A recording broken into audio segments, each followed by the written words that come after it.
The stars stretched endlessly across the black ocean of space. For most of the crew of the Aurora's Hope, those stars were supposed to be a map leading them to their new home. Earth had chosen them to begin life on a fresh world, far from the crowded cities and dying lands of humanity's birthplace. It was meant to be a proud journey, a chance to write the first chapter of a new future. But something had gone wrong. The ship had left Earth with precise coordinates, carefully calculated by the brightest scientists. For months, everything went according to plan, until the storm. It had not been a storm of wind or rain, but of light and gravity. The Aurora's Hope had drifted too close to a collapsing star, a trap hidden by space itself. Alarms screamed. Engines failed, and for long, terrible hours the crew thought it was the end. By some miracle, they survived. But when the ship finally stabilized, the navigators realized the truth. They were lost. The stars outside the window did not match any chart. No signal reached Earth. No familiar beacon shone in the distance. Humanity's newest colony was stranded in a corner of the universe no one had ever seen before. The colony was not empty-handed. The ship had landed safely on a green and blue planet orbiting a steady sun. It had water, forests, and strange fruits hanging from tall, silver-leaved trees. The air was rich with oxygen, though filled with scents no human had ever breathed before. The settlers named it Illyria, a word that meant hope reborn in the old language of Earth.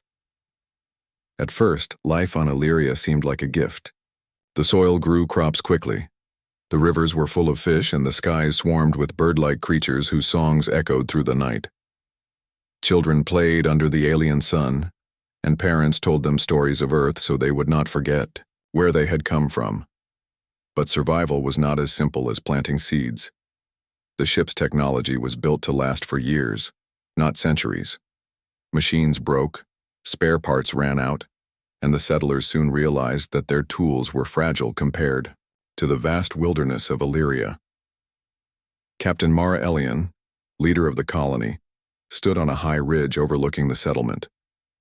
Below her stretched rows of makeshift shelters, metal from the ship combined with wood from the local trees. Smoke rose from cook fires, and voices drifted upward as families prepared their evening meals.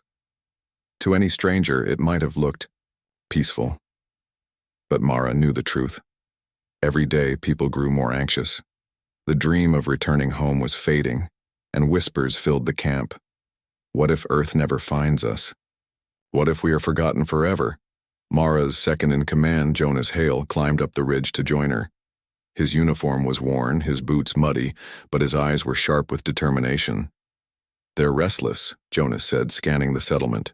"Food is enough for now, but what happens in a year? 5 years? Our children may never know Earth at all." Mara nodded. She had already thought of that. "Then they will know Illyria, and we will teach them to survive here." Jonas hesitated. "You speak as though we're staying forever." Mara turned to him, her face hard but calm. "Do you see a way back? Because I don't. We can waste our lives waiting for Earth to save us, or we can build something new. Humanity has survived worse. We'll do it again." Her words carried the fire of conviction, but in her heart, she wondered if she truly believed them. Weeks turned into months. The colony adapted, though not without hardship. The weather shifted quickly. Gentle sunshine could turn into storms of razor-like rain that tore through their shelters. Strange beasts roamed the forests, some harmless, others deadly. Hunters brought back tales of giant, scaled creatures whose roars shook the ground, and yet humans endured. Children learned to climb the tall silver trees and collect fruits untouched by poison. Farmers experimented with Illyria's soil, mixing it with earth seeds until crops slowly took root. Engineers turned the broken parts of the Aurora's Hope into windmills, water filters, and crude machines. Each problem became a lesson. Each lesson became a story. And each story reminded them of the same truth. Humanity was stubborn. One evening, as the sun dipped low and painted the sky with shades of green and violet, Mara gathered the settlers in the central square. Torches flickered, casting shadows across tired faces. "We were chosen to be pioneers," she began, her voice steady. "Earth trusted us to carry its spirit across the stars. Perhaps this is not the world we planned for, but it is the world we have. We will not give up. We will not fade into silence. Here, on Illyria, humanity will take root." Her words spread like fire through the crowd. Heads lifted, shoulders straightened, and for the first time in months, laughter returned to the camp. They sang songs from Earth, their voices rising into the alien night. But Illyria had its own secrets. Scouts traveling farther from the settlement discovered ruins half buried in the jungle, towers of stone carved with patterns no human hand had ever made. The air around them hummed faintly, as if the walls remembered a time long past. Mara studied the ruins carefully, her fingers tracing the strange designs. "This is not a dead world," she whispered. "Others lived here before us." Jonas frowned. "And where are they now?" No one had an answer. The discovery filled the settlers with both wonder and fear. If Illyria had once been home to another civilization, what had happened to it? Were they alone here after all? Or were unseen eyes watching them from the shadows? Despite the questions, the colony pressed forward. Walls were built around the settlement, watchtowers rose, and patrols guarded the outskirts. Children grew stronger, their laughter mingling with the distant calls of alien birds. Generations might pass before Earth ever found them, but perhaps, just perhaps, they no longer needed saving. Still, in the quiet hours of the night, Mara often stood alone beneath the stars. She looked upward, searching for the faint blue glow of her birth world, but it was nowhere to be found. The sky was unfamiliar, the constellations broken, and yet, instead of despair, she felt something else stirring within her, a sense of destiny. Humanity had always been wanderers, crossing oceans, deserts, and mountains in search of a home. Now they had crossed the sea of stars. Lost or not, they had arrived.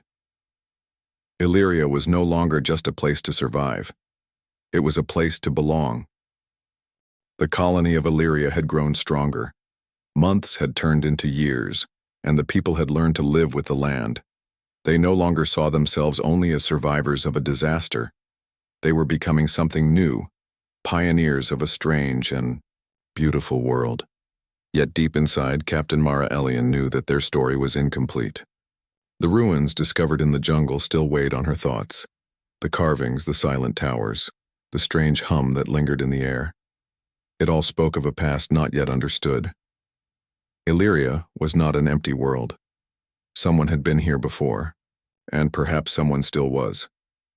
The signs it began with small signs. Hunters returning from the forest reported strange movements at night, shadows flickering between the trees that did not belong to animals. Farmers swore that tools left outside vanished only to reappear days later in different places. Children spoke of glowing eyes watching them from the treetops, though no tracks were ever found. Mara listened to every report. She did not dismiss them as fear or imagination. Instead, she ordered scouts to travel farther, to search beyond the borders they had drawn. One of those scouts was Alara Quinn, a young woman born on Earth but raised on Illyria. She moved quietly, listening to the land as though it spoke to her. One evening, as she followed a river into the hills, she saw something that froze her heart. Across the water, half hidden by the tall reeds, stood a figure. Not human, not beast. Its body was tall and slender, its skin reflecting the colors of the forest like living armor. Its eyes glowed faintly, not with fire but with a calm, steady light. For a long moment it only watched her, and Alara, though afraid, could not look away. Then, with a sound like wind through hollow stone, the figure turned and vanished into the trees. The debate. When Alara returned to camp and told her story, the colony erupted with questions. "Are they dangerous?" one man demanded. "Do they want war?" asked another. Mara raised her hand, silencing the crowd. "We cannot know their purpose yet, but Illyria was never empty. These ruins, These signs, they belong to someone. Now we know they are not just memories. Jonas Hale, standing at her side, frowned deeply. Captain, we must be careful. If they see us as invaders, this could end in blood. Mara met his gaze. Or it could end in peace. Humanity has crossed the stars. Are we to believe we are the only ones meant to survive here? No. We must meet them. Not with fear, but with open hands. Some settlers agreed. Others argued that safety must come first. But in the end, Mara's voice carried the most weight. She formed a small team, herself, Jonas, and Alara among them, to go into the jungle and seek the beings who watched from the shadows. The encounter. For 3 days, the team followed signs, broken branches, faint footprints, and strange symbols, etched into stones by the river. The deeper they went, the stranger the land became. Plants glowed faintly at night, and the air carried whispers like music hidden beneath the wind. On the 4th day, they reached a clearing. In its center stood a circle of tall stones, arranged like a doorway. Before they could approach, shadows moved among the trees. One by one, figures emerged, tall, graceful beings with shimmering skin and glowing eyes. Mara's heart pounded, but she did not raise her weapon. Instead, she stepped forward slowly, palms open. "We come in peace," she said, her voice steady. The tallest of the figures tilted its head, studying her. Then it spoke, not in words but in tones like music. The sound filled the air, vibrating in their bones. Alara gasped softly, her eyes wide. "They're not just speaking," she whispered. "They're singing. The words are like a song." Mara nodded, understanding that meaning could be shared without exact language. She pointed to herself and said, "Human." Then she gestured to the others. "Friends." For a moment, silence stretched. Then the tall figure touched its chest lightly and sang a single word, Kael, a name. Building trust, the meeting did not end with clear answers. The two groups could not yet fully understand one another. But something important had happened. A bridge had been formed. Over the following weeks, cautious exchanges began. The beings, whom the settlers now called the Kaelan, approached the edges of the human camp. They brought fruits and strange crystals that glowed softly in the dark. In return, humans offered grain, crafted tools, and fire from their hearths. Children, less burdened by fear, were the first to laugh and play with the Kaelan, chasing glowing butterflies together at the forest's edge. Slowly, adults followed their example. Mara watched all this with quiet relief. The Kaelan were not ghosts of the ruins. They were alive, intelligent, and curious. And though their ways were different, they did not come with weapons. Jonas, however, remained cautious. "Peace is fragile," he warned. "One mistake, one misunderstanding, and it could all burn." Mara agreed, but she also knew another truth. Fear cannot guide us forever. If humanity is to have a place in this galaxy, we must learn to live beside others. This is the test fate has given us. The shared danger piece, however, was not built on gifts alone. One evening, as the settlers prepared their fires, the ground shook with a deep rumble. Trees bent and cracked as something massive moved through the forest. The colonists grabbed their weapons, fear racing through their veins.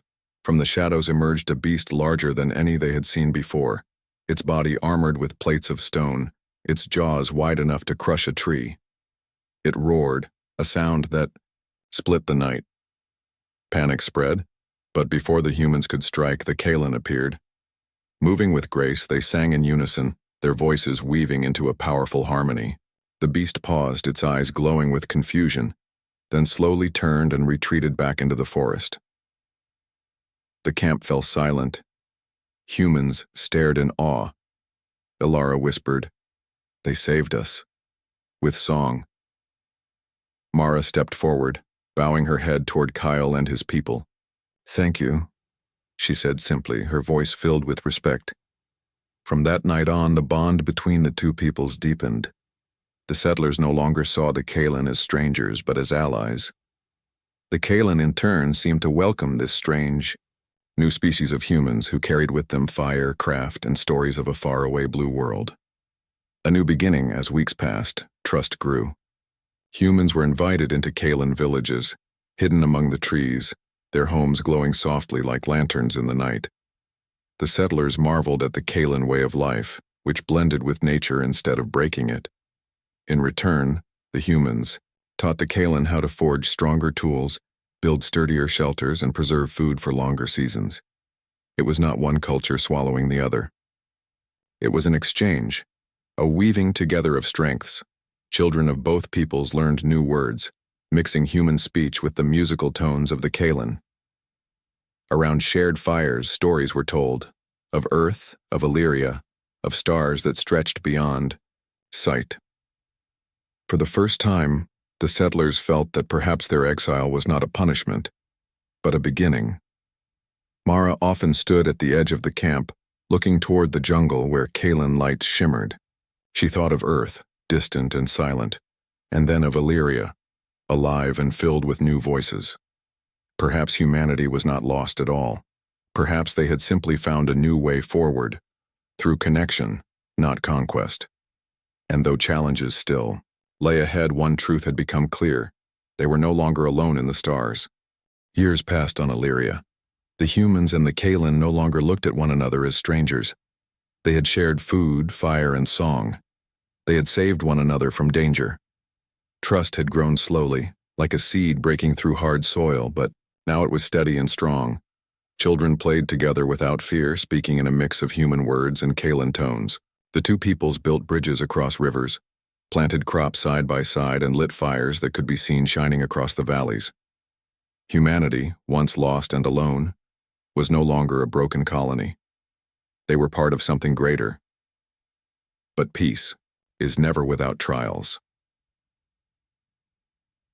The gathering storm.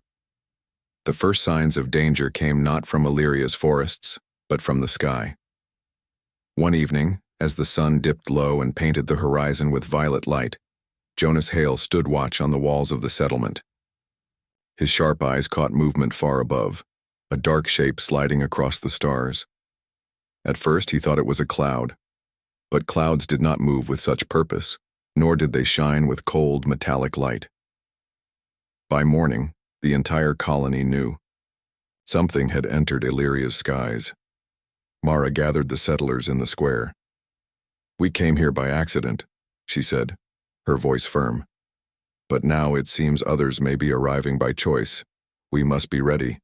Not every visitor will come with open hands." The Kalan too had seen the signs.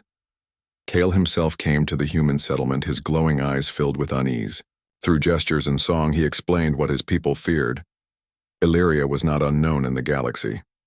Long ago others had tried to claim it, seeking its rich soil and strange resources. Wars had been fought, and lives had been lost. The ruins the humans had found were reminders of those old battles. Now it seemed history was ready to repeat itself. The first attack, it began with fire from the sky. 3 ships descended, their engines roaring, their hulls painted with the mark of a spiral. Star! From them came armored figures, taller than humans, their faces hidden by masks of steel. They carried weapons that crackled with light. Without warning, they struck at a Kalan village near the forest's edge. The humans saw the flames before. They heard the cries. Mara ordered her people to run to the village, carrying what weapons they had: rifles built from ship parts, blades forged by their blacksmiths, and courage that came from years of hardship.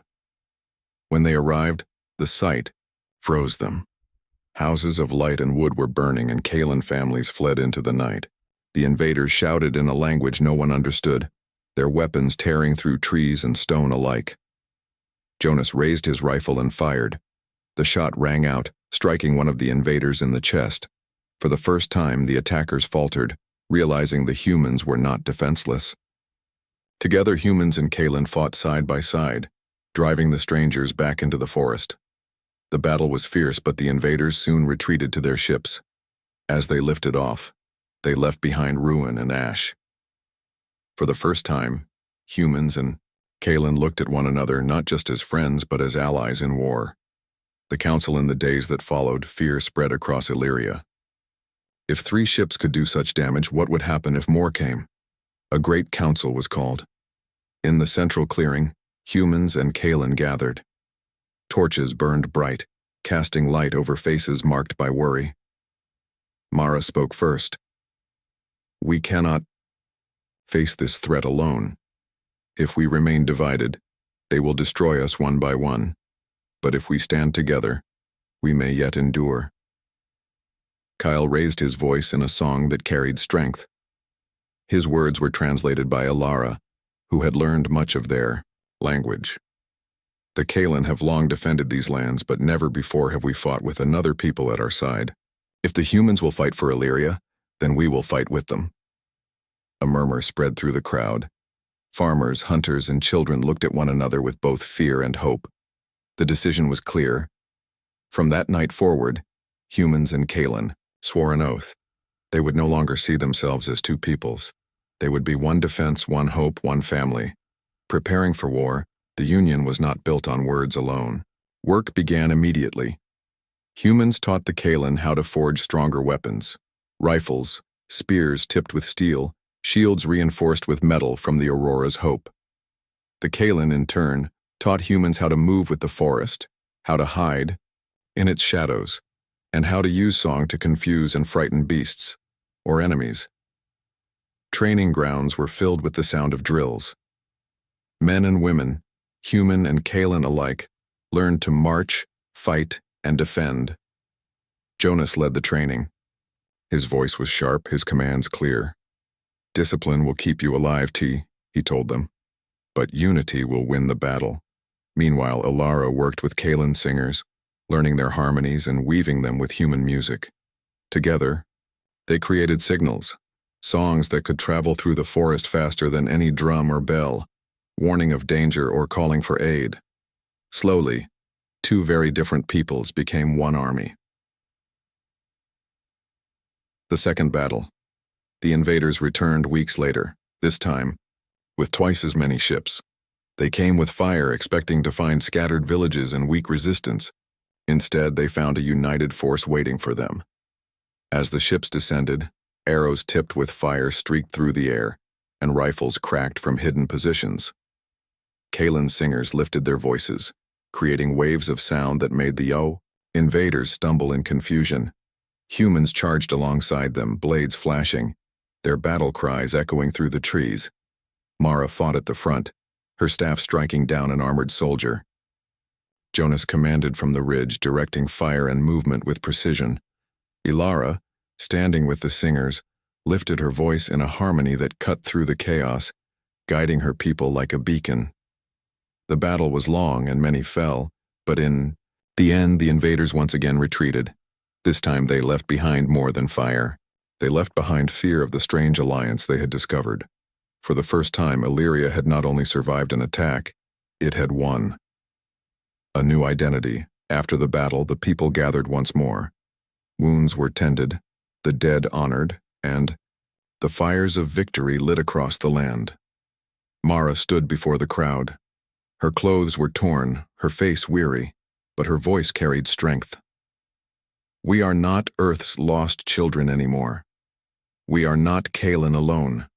Together, we are Illyrians. This world is our home, and we will defend it with everything we have. The name spread quickly. Illyrians. Not just human, not just Kalen, but something new, something born of necessity, but strengthened by choice. That night, under the strange stars of Illyria, humans and Kalen sang together. Their voices rose in harmony, weaving languages and tones into a song that carried far beyond the camp. It was not a song of mourning or fear, but of unity, hope, and defiance. A fragile peace. The invaders were not gone forever. Everyone knew they would return, perhaps with greater numbers and stronger weapons. But for now, Illyria had found its strength. The settlers, once lost and broken, now had allies, purpose, and a new name. They had faced danger together and learned that survival was not just about enduring, it was about uniting. As Mara stood on the ridge, watching the fires of her people burn, bright against the night, she felt something she had not known since leaving Earth. Not just hope, but belonging. Years rolled by on Illyria. The war with the invaders had not ended completely, but the victories won by the humans and the Kalan had given them time. That time was precious. It was used not only to rebuild homes and defenses, but to create something even greater, a shared future. Children born in those years grew up in a world unlike Earth, unlike the Kalan's old villages.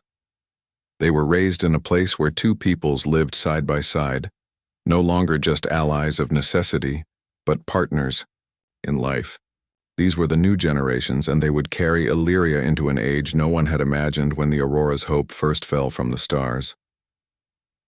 The children of Illyria. The first children of mixed heritage became symbols of hope. They carried in their eyes the glow of the Kalan, yet their laughter sounded like human voices. Some had the strength and agility of the Kalan, able to leap through the trees with ease. Others carried the stubborn determination of their human ancestors, refusing to quit even when tasks grew difficult. They were celebrated, not hidden. Villages painted their names on stone and sang songs about their births. Elders, both human and Kalan, declared that these children were living proof that unity was stronger than fear. Mara often walked through the villages and watched them play.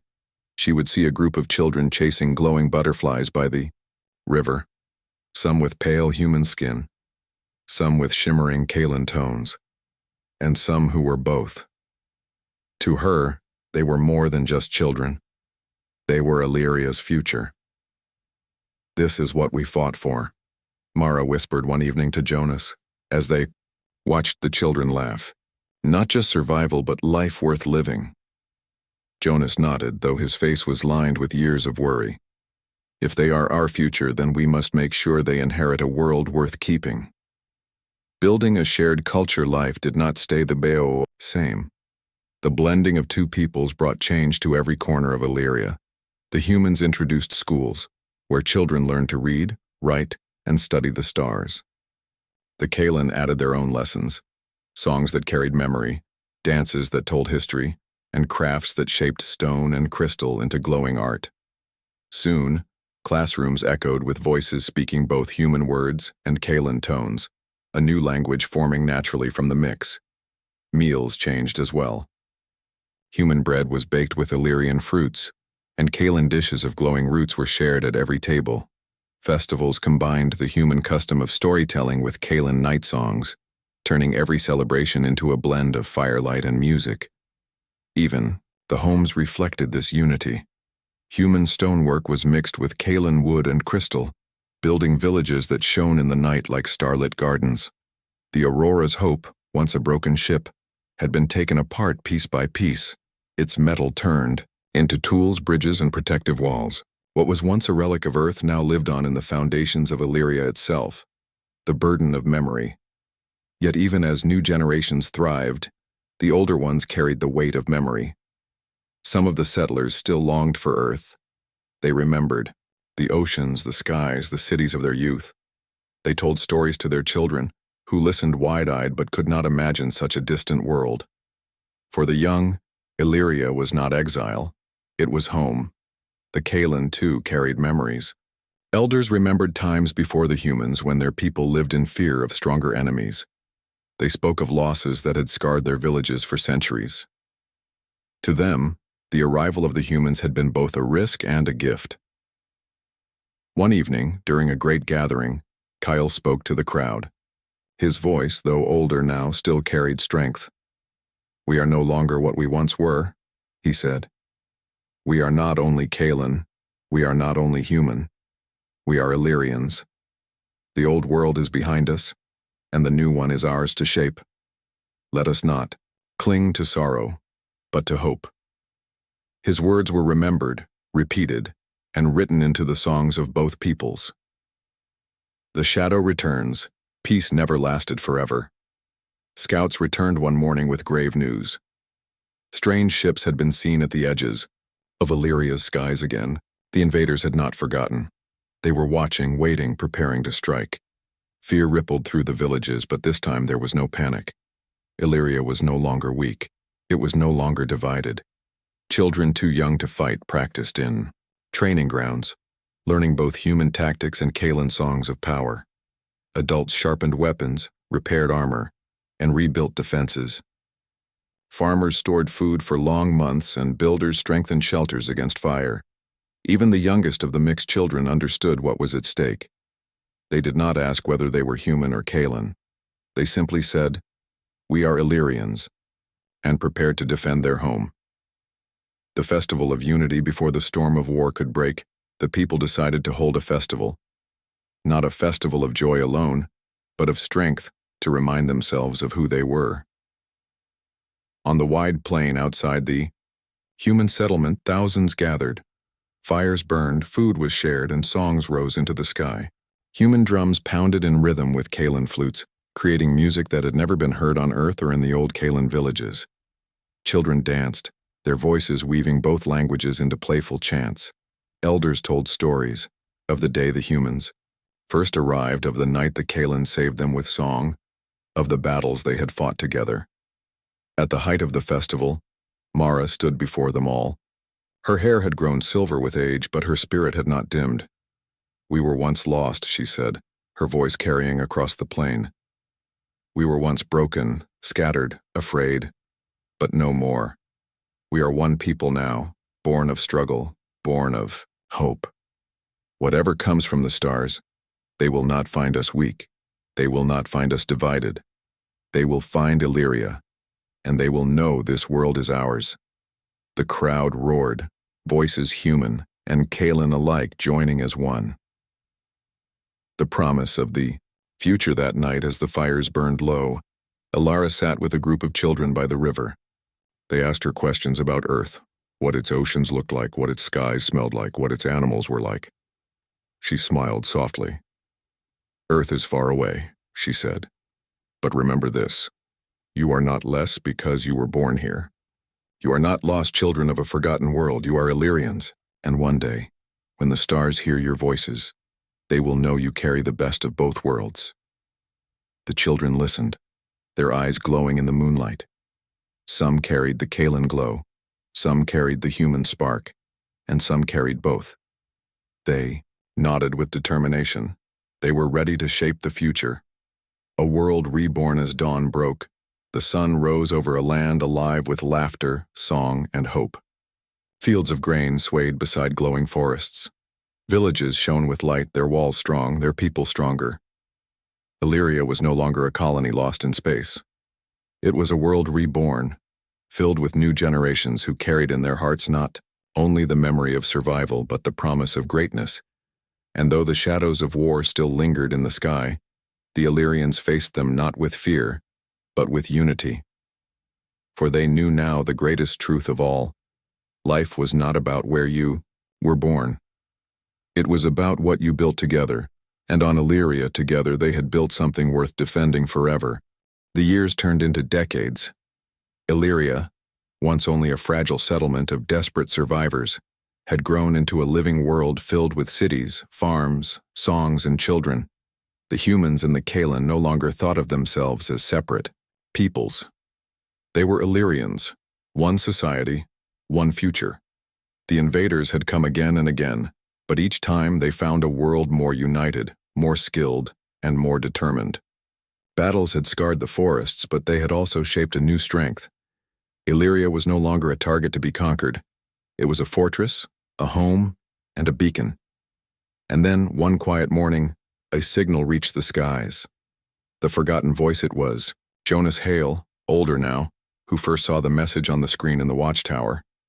The signal was faint, broken by distance, but it carried a voice he recognized at once. "This is Earth Command," the voice said, though filled with static. "To the crew of the Aurora's Hope, we believed you lost. If you can hear this, you are not forgotten. Repeat, you are not forgotten." Jonas froze, his hands trembling. For years they had lived as though Earth were only memory, a story told to children around the fire. Yet here it was, proof that their homeworld still lived, still searched, still remembered. He sent runners at once. By evening, the entire settlement knew. People wept, laughed, and shouted. Some knelt in prayer.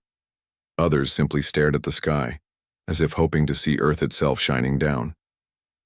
When Mara heard the message, she closed her eyes. She had dreamed of this moment once, but as years passed, she had believed it would never come. "So," she whispered, "the stars have not forgotten us after all." The great question for days, the message was all anyone spoke about. Would Earth send ships? Would they return to the cradle of humanity? Mara gathered a council of humans, and Kaelin alike. She stood before them, her hair white with age but her voice still strong. "Earth has called," she said, "but we are no longer only Earth's children. We are Illyrians. This world has shaped us. The question is not whether we can return, but whether we should." Alara, now a leader among the younger generations, raised her hand. "If Earth sends ships, they may expect us to follow their laws, their ways.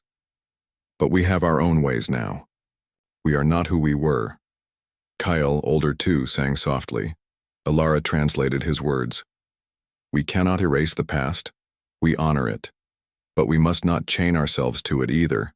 The Kaelin are not children of Earth. Yet we are Illyrians too.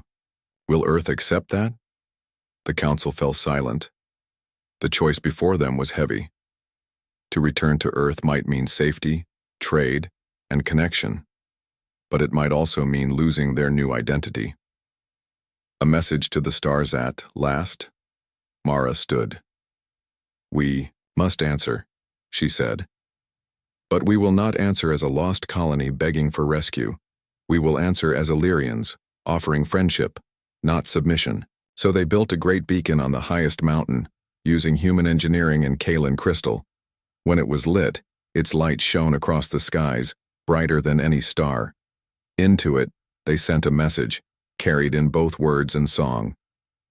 "This is Illyria," the message began. "Once we were the Aurora's hope. Once we were lost. But we are lost no longer. We are human. We are Kaelin. We are Illyrians. We do not ask to be saved. We offer our hand in friendship. If Earth remembers us, let them know we remember them, too. But we are not returning as children. We are standing as equals." The message was sent into the void, toward the distant star of Earth, waiting for the answer. The months that followed were filled with restless hope. Some feared Earth would never reply. Others feared Earth would not understand. But life did not stop. Crops grew, children learned, and defenses were maintained. Illyria had long ago learned to survive without waiting for rescue. Then, one evening, as the sky blazed with green and violet sunset, the beacon answered. The message was faint but clear. "This is Earth Command. To the people of Illyria, we hear you. We honor you. And we welcome you as brothers and sisters, not as a lost colony, but as a new nation among the stars." When the words were repeated, across the settlements cheers erupted. Fireworks of Kaelin light crystals filled the night. For the first time, humans and Kaelin alike felt not just strong, but recognized. They were no longer forgotten. Preparing for contact with Earth's reply came both joy and challenge. One day ships would arrive. What would they see? What would they think?